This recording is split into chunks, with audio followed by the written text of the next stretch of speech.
আপনি যেই কোনো বিপদের যেই কোনো প্রয়োজনের দোয়া যদি কবুল করাইতে চান, যদি যে দোয়া কবুল করাইতে হবে, আপনি দোয়া কবুল করাবেন।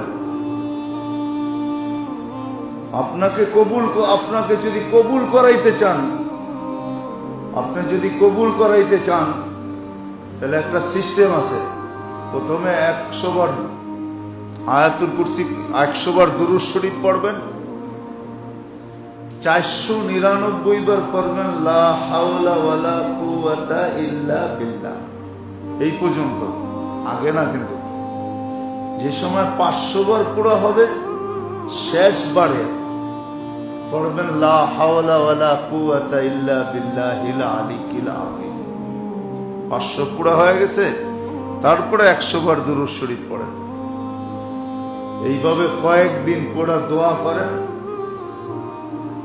হাদিসের আলোকে, কিতাবের আলোকে বোঝা যায়, এটা এতটুক বলা যায় যে কোরআন মাথায় নিয়েও বলা যায় যে আপনার দোয়া কবুল হবেই হবে, হবেই হবে, হবেই হবে।